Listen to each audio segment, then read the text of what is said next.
3. Bonjour Alim, comment vas-tu? Salut Cyril, bah écoute, ça va très très bien. Et toi? Écoute, très bien aussi, un peu fatigué, mais c'est le temps qui veut ça. Alors, aujourd'hui, on est là pour une occasion un peu spéciale. On va parler du 25e numéro, je crois, du podcast, c'est ça? Le 25e numéro depuis début janvier. Et Presque un an. c'est presque un an en fait, et je me rends compte qu'on en a enregistré pas mal quand même. Parce qu'on a quand même assez chômé entre juillet, août et septembre. Il n'y a pas eu d'enregistrement pendant 3 mois. Ouais, après, quand tu vois que 80% des podcasts dépassent pas l'année, on est bon, hein. Ça Écoute, va. on attaquera sur une deuxième année. Bon. En fait, le 25e numéro, qui est en fait après une courte discussion qu'on a eue hier à peine.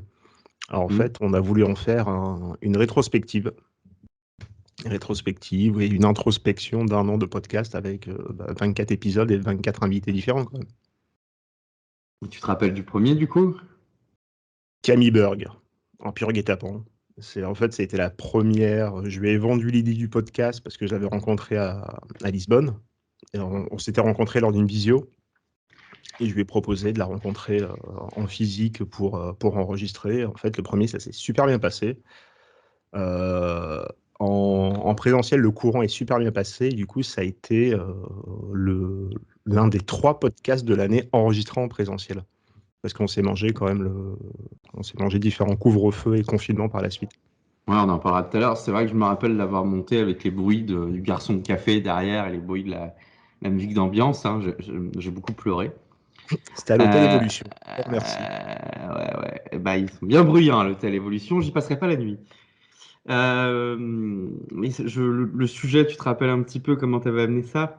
Le sujet, c'était vraiment en fait une espèce d'open mic. Donc, il y avait quelques questions cadres que je pose à chacune et chacun de mes invités. C'est pourquoi l'expatriation? Qu'est-ce que tu y fais? Et pourquoi ce pays?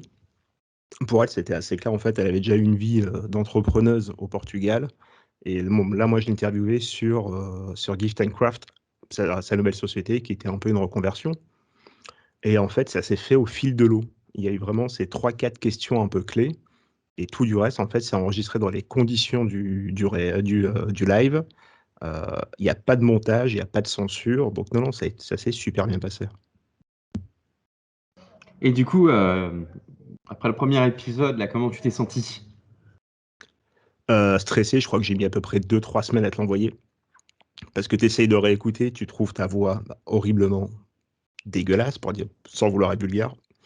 Le son, alors que j'ai aucune compétence en tant qu'ingé son, bah, tu le trouves dégueulasse. Et là, par contre, c'était véridique.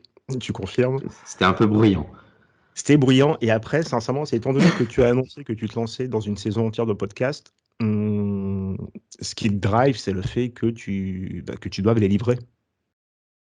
Et si je voyais clairement ça, je voyais clairement ça comme un échec si, pour X ou Y raison, je m'étais arrêté après le numéro avec Camille. Parce que lorsque j'enregistre Camille, on est en décembre. Il sera diffusé au mois de janvier, donc quasiment un peu plus d'un mois plus tard. Et surtout, c'est que j'ai pas de deuxième invité à ce moment-là. Donc Ouais, c'est vrai. je mise tout sur la diffusion du premier invité pour pouvoir déclencher quelque chose. Et même avec les 3 petits épisodes qu'on avait fait avant, nous deux, là, pour roder un peu la machine, t'étais stressé? Ouais, tu stresses pas. Après, bon, tu stresses, oui et non, parce il y avait pas mon visage. Donc là, entre l'année dernière et maintenant, il y a un effort qui est considérable. Bah, tu stresses parce que tu parles de toi. On avait fait 2 épisodes, ça avait duré quasiment 2 heures et demie. Donc tu te dis, mais à quel moment ma vie va intéresser les gens au point de l'écouter pendant 2 heures et demie? Et Déjà, ce, moi, j'ai du mal au bout de 5 minutes avec toi. et ce qui est- on les avait diffusés. Et ce qui est marrant, c'est qu'en fait, c'est que tu te rends compte aujourd'hui dans les chiffres, c'est que lorsque les gens écoutent un nouvel épisode, bah, en fait, ils retournent à la source et ils écoutent les 2 premiers. Donc en fait, par moment, tu as des journées, donc on diffuse les podcasts le lundi. Mais en fait, le lundi, tu sais qu'il y a toujours 3 épisodes qui vont tourner ou 2 épisodes. C'est celui du jour et le premier ou le deuxième hors série qu'on avait enregistré ensemble. Ah là là, c'était rigolo. Je me rappelle, on avait fait ça tard aussi. On était On bien avait fait ça claqués. tard, la connexion était horriblement lente et, euh, et une partie était enregistrée depuis mon téléphone en plus. On avait les meilleures conditions.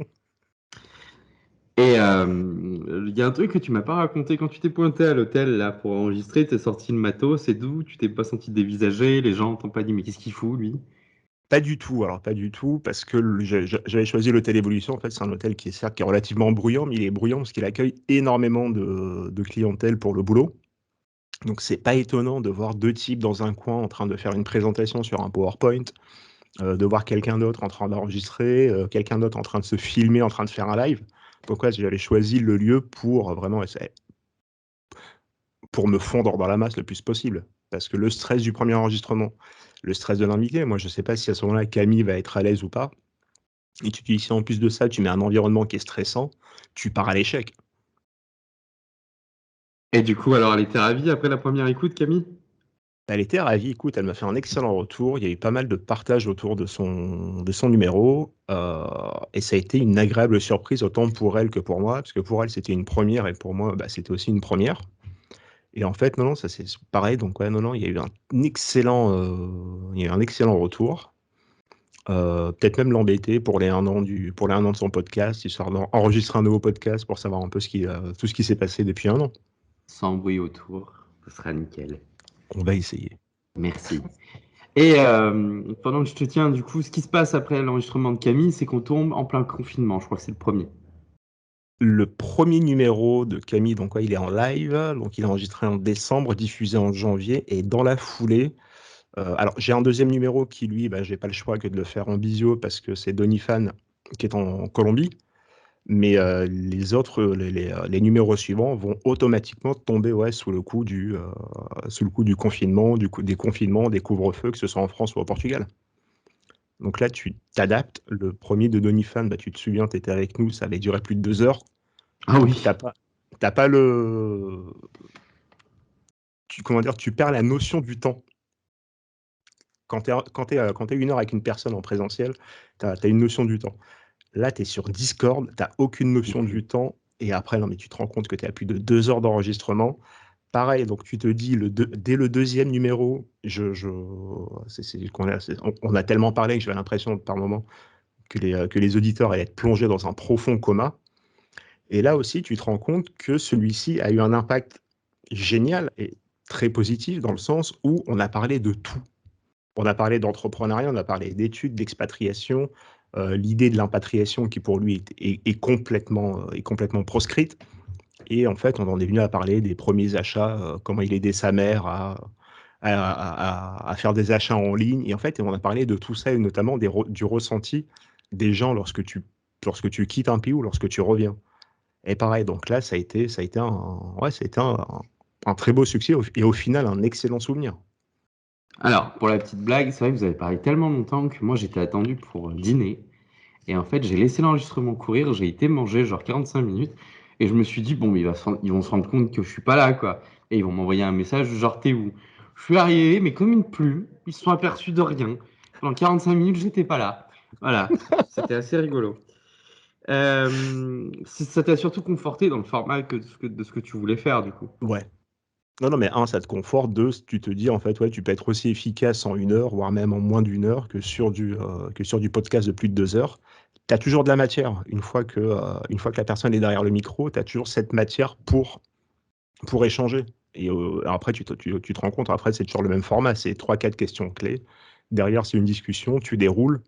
Et à partir de là, ça conforte, ça réconforte aussi, hein. Puis il était bon client. Denis Fan, il est génial. Il est bon client. C'est plutôt cool d'avoir plus de choses à dire que de devoir aller des fois chercher dans les verres, enfin, aller chercher dans la fond de la gorge de ton invité des mots, quoi. C'est compliqué, ouais. Là, après, tu te rends Et compte, c'est une formation. C'est une formation. C'est que je vais pas citer le nom de là où l'invité. Quand tu as un parcours universitaire ou pro qui est forcément pas tourné vers le public, tu te rends compte que c'est hyper compliqué. Et sur notamment un numéro, les auditeurs, certains m'en ont fait part. Donc, non, non, non, Donifan est très bon client. Moi, je le recommande à toutes les personnes qui veulent l'avoir. j'avais Qui fait veulent des l'avoir. interviews où le mec en face, il me faisait sujet verbe complément, hein. Et Ça, encore, il reprenait ma question. Donc la plus-value à sa réponse n'était pas énorme. Et c'est quand il Euh, préfère oui ou non. ah putain, ça c'est encore pire. Donc après le 2e numéro, couvre-feu qui arrive, il me semble. Comment est-ce qu'on a mis tout ça en place? Je te délègue le setup. C'est-à-dire que le setup, c'est un mot que j'apprends en fait, parce que tu me dis on va mettre en place un setup. Je dis bah pourquoi pas, sans trop savoir là où tu m'amènes. Et au final, ça a été ce qui nous a sauvé toute la saison du podcast, parce que tu peux pas partir sur des épisodes en te disant tiens, je vais booker un rendez-vous, je vais prendre un train, pas mal d'aller-retour entre la France et le Portugal, donc je vais booker un avion pour aller rencontrer quelqu'un, et au final, voilà, c'est te faire recaler à l'aéroport. Donc le setup que tu as mis en place nous a pas mal aidé, nous a même sauvé le podcast. On est passé par Discord, puis Entre on a autres, ouais. essayé Audacity. Alors Audacity, c'est un peu plus rock'n'roll parce qu'il fallait que de mon côté, j'enregistre la piste, que l'invité enregistre la sienne, qui nous la transfère par 8 transferts, et que toi, tu cales tes talents, tout ça, tu mixes, tu montes et tu nous sortes un épisode clé en main. Euh, Aujourd'hui, on est sur Zencaster. Alors, on le rôde encore, hein, mais pour moi, c'est pas trop compliqué à utiliser. L'invité reçoit simplement une invitation et il clique, et il se retrouve, sa piste se retrouve sous la mienne. Et on a 2 pistes bien distinctes. Et dès la fin de l'épisode, moi, je peux déjà tout télécharger. Et là, bah, toujours, par contre, ouais, je te l'envoie et c'est toi qui t'occupes d'habiller le podcast. Alors le vrai problème qu'on avait, c'était surtout aussi le fait que les invités n'avaient pas d'idée du son. Bah, c'est ça aussi. C'est-à-dire que pour eux, des fois, on avait des qualités de conversation de téléphone et pas conversation de téléphone 4G, quoi. Conversation de téléphone, du téléphone de ta grand-mère. Donc avec la friture sur la ligne et tout, et c'était ça qui était le plus compliqué, c'était de leur faire comprendre qu'il fallait pas qu'ils soient dans un milieu, enfin, qu'il fallait qu'ils soient au bon endroit, qu'ils prennent un peu le temps de faire des tests chez eux avant l'interview, pour que la qualité du son se ressente pas trop. Et c'est un truc sur lequel on travaille de plus en plus, nous, c'est la qualité sonore pour le confort audio, quoi. Parce que si on écoute ça dans les transports en commun, qu'il y a déjà le bruit aux alentours, même si maintenant la plupart des casques coupent le son aux alentours, c'est pas non plus super agréable. Et pareil, s'il faut monter le son à fond parce qu'on n'entend pas bien, c'est une des vraies problématiques du podcast, quoi. D'où le passage du Zoom au Yeti. Oui, ça aussi, au niveau matériel, tu as investi un petit peu parce que des fois, je pleurais. Quoique le Zoom est très bon, mais plutôt pour du reportage, effectivement.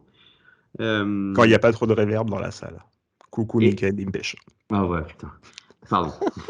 Euh, Ah, des fois, je m'énerve.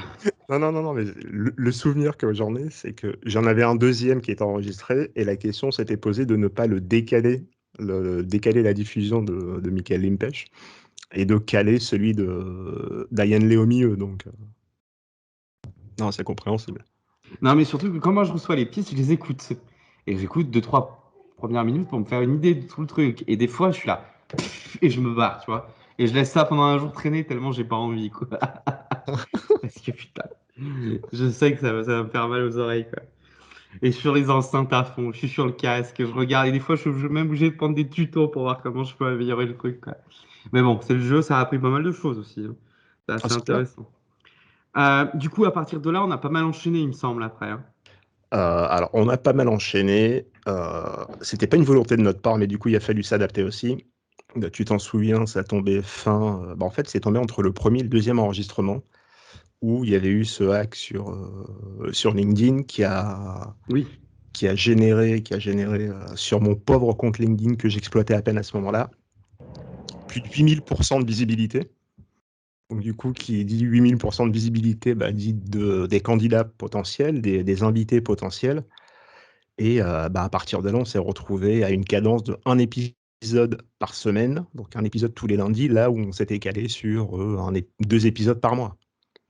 Pour la petite anecdote, le hack, bah, c'était sur le compte d'un des du fondateur de Germinal, Grégoire Gambato, qui est reconnu comme le loup blanc sur LinkedIn pour ses hacks, sauf que moi j'ai reçu un message de sa part qui était la consécration, qui m'a dit tu as hacké le hacker.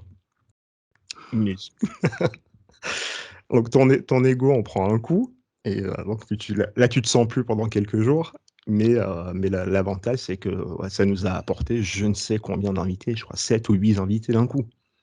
Donc ça nous a donné du boulot pendant, je me rappelle, on était à Lisbonne tous les deux, où à un moment donné, c'est toi qui m'as dit, il va falloir passer sur un épisode par semaine. Un Ouais, truc comme ça. il va Ouais. falloir augmenter la cadence.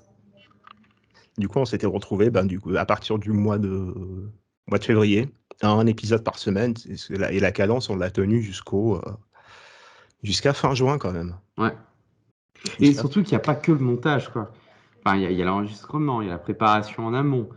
Il y a discuter des fois un peu avec l'invité de ce dont on va discuter, de ce dont il veut discuter. Après, il y a le montage. Après, il y a aussi les adaptations en vignettes. Il y a les capsules. Ouais, il y a les capsules. Il y a les capsules, et il y a les podcasts qu'on retrouve du coup sur les versions. Les capsules pour Instagram, les capsules, la courte vidéo pour LinkedIn, le podcast qui est habillé aussi pour une diffusion sur YouTube. Ah, je pense que sur un podcast d'une heure, ouais, il y a bien 3-4 heures de boulot de bout en bout, hein. Un peu plus. Je parlais pour moi. Ah oui, d'accord. Ah oui, oui, d'accord. Oui, pardon. De toute façon, hein, c'est toujours les techniciens qui trinquent. C'est bien connu. Et donc, suite à ce hack, ouais, effectivement, on a dû un peu augmenter la cadence. En fait, ouais, on était parti sur genre. Techniquement, on partait sur 2 épisodes par mois de janvier à juin pour la première saison. Donc, on a fait une saison qui était relativement courte, une demi-saison même. On était parti sur 12 épisodes et on s'est retrouvé à en faire au final 22. Non, 21, ouais, 21. Ouais, c'était énorme, quoi. Et donc, parmi tous ces invités, il y en a qui t'ont marqué plus que d'autres? Ils ont tous une particularité, parce qu'en fait, on s'adresse à des gens qui, à un moment donné, ont quitté leur pays de naissance ou quitté le pays où ils ont grandi, où ils ont fait leurs études et commencé une carrière. Donc chacun a sa petite particularité. Tu apprends en permanence sur le profil des gens. Il y a Sébastien Barthes, que je connais à Lisbonne, qui lui parlait du temps incompressible durant lequel tu dois apprendre à vivre dans ce pays. Et ce temps incompressible, qui est de quelques mois, techniquement, tu ne fais rien pendant ce temps-là. Donc, tu es là, tu t'abreuves d'infos, d'us et coutumes du pays. Donc, on parle Ouais. de ça, et c'est ce qu'on ne voit pas lorsqu'on parle d'expatriation en permanence, d'entrepreneuriat à l'étranger. On ne parle jamais de ce moment où, en fait, c'est un creux, où tu fais rien, et tu es comme un gosse de 3 ans, tu dois apprendre comment fonctionne le monde. Et lui, il en parle très bien dans son numéro. Après, il y en a deux, moi, ouais, j'aurais dire, quasi fasciné.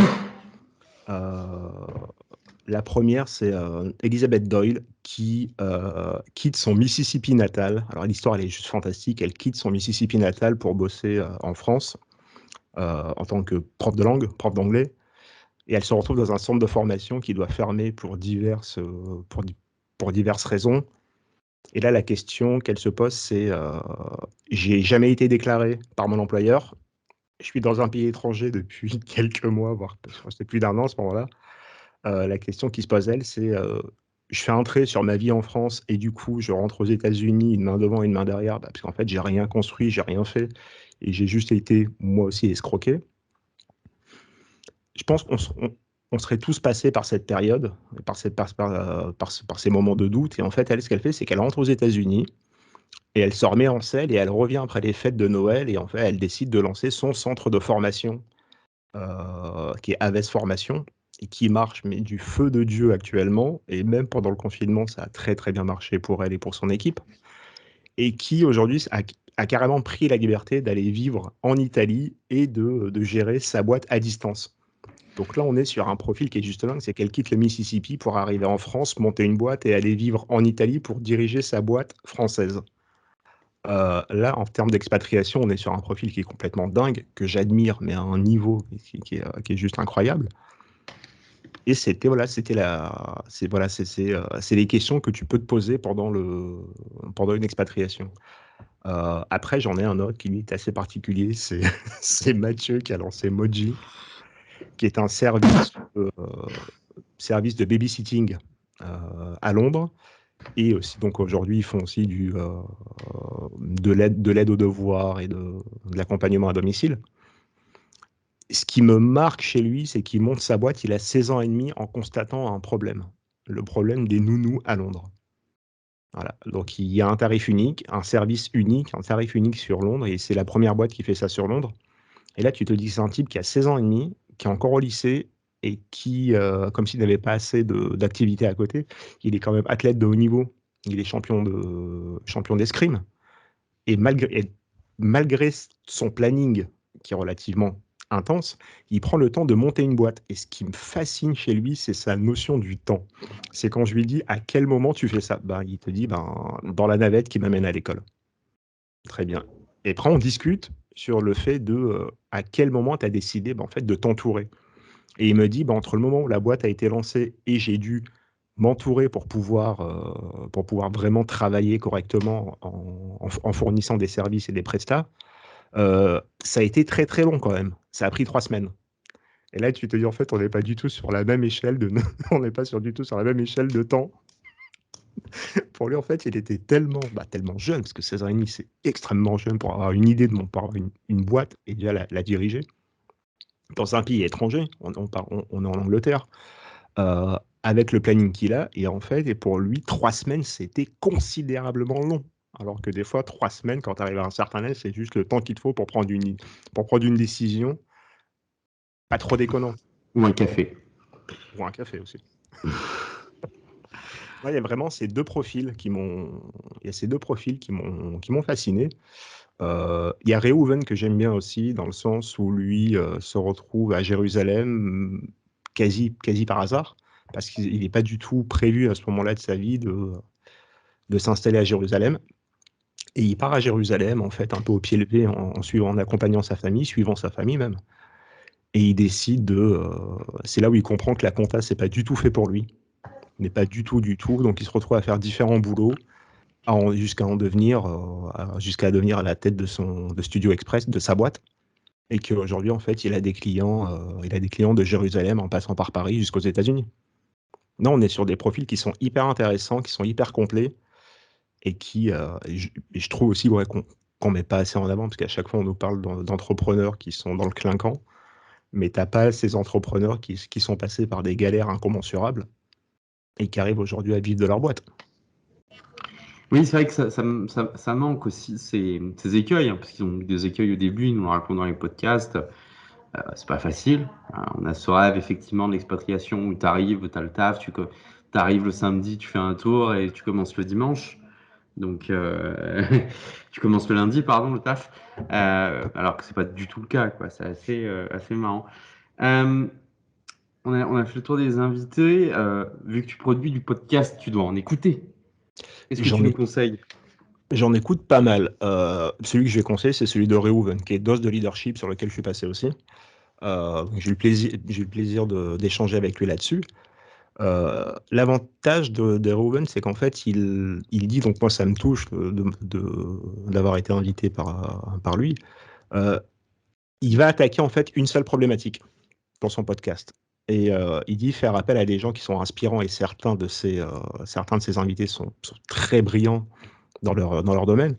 Nous, on avait discuté de l'importance du réseau dans son, dans son activité. Donc il y a celui de Reuven, qui est celui d'un de mes invités. Après, il y en a des classiques, hein. Il y a des classiques, il y a Génération Do It Yourself, c'est je pense que celui qui m'a aussi donné envie de faire du podcast. La Martingale, toujours produit par Cosa Vostra. Le Panier, produit par Cosa Vostra. Il y en a tellement, tellement, tellement. Et là, dernièrement, et je lui fais un coucou parce qu'à chaque fois qu'on parle de podcast inspirant, on prend assez de distance pour parler de gens qu'on n'a jamais rencontrés ou qu'on rencontrera une fois dans sa vie. Alors, je sais pas si tu l'as écouté, moi, c'est celui de Lydia Biscry à Marseille, qui est Ambition, sur lequel il y a deux personnes que je connais personnellement qui ont été invitées, et je me suis pris deux claques, en fait. Parce que tu as beau connaître les personnes, tu apprends encore plein de trucs sur leur vie, parce qu'elle a un don qui est unique, c'est de te faire parler. Mais tu pourrais lui confesser n'importe quoi. Et c'est hyper intéressant. Donc ouais, vraiment, deux podcasts, celui de Reuven, Dose de Leadership, et Ambition de Lydia Biscry.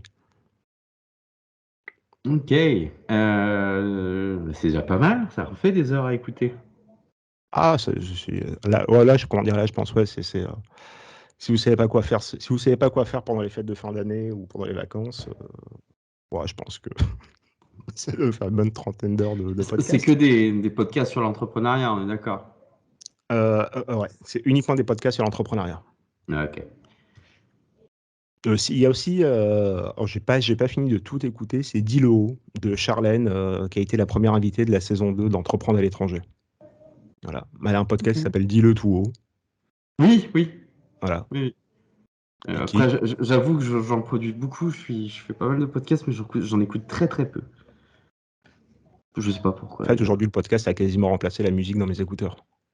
Ah ouais, mais moi je suis très musique. Ouais, moi je suis très session de mix.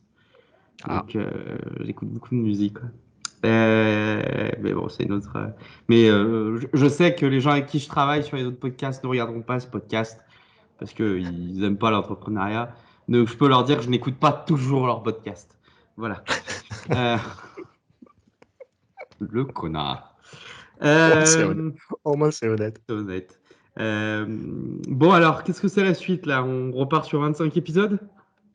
La suite, bah, ça va être donc là, ça, le 25e épisode, c'est un peu l'épisode cadeau pour Noël. Donc là, on va revenir en janvier avec de nouveaux invités. Et puis après, une cadence, pareil, de 2 épisodes par mois jusqu'en juin. Sauf nouveau hack. Mais, mais après, le planning fait que je ne pourrai pas. Là, on repart sur, bah, de la rentrée de janvier à juin, on repart sur au moins 12 épisodes.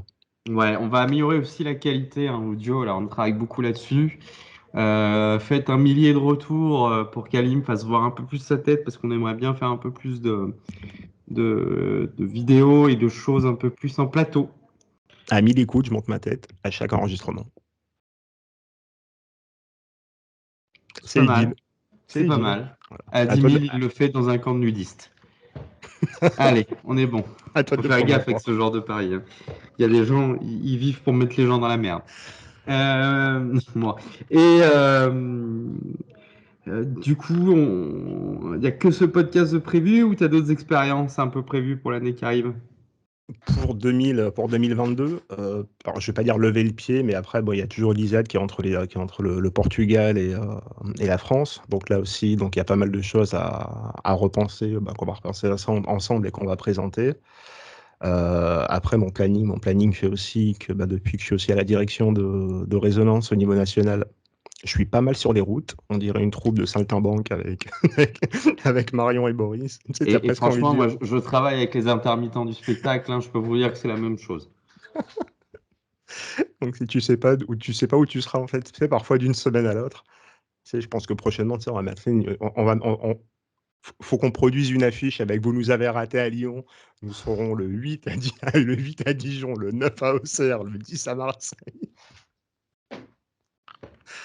Alors ça prend pas mal de temps, mais voilà, bah, ça donne naissance aussi à des collaborations. Bah, je te parlais de Lydia qui est partenaire média du réseau.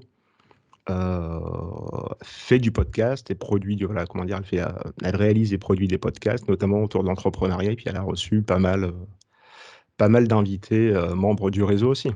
Donc le podcast, on finit toujours par revenir au podcast.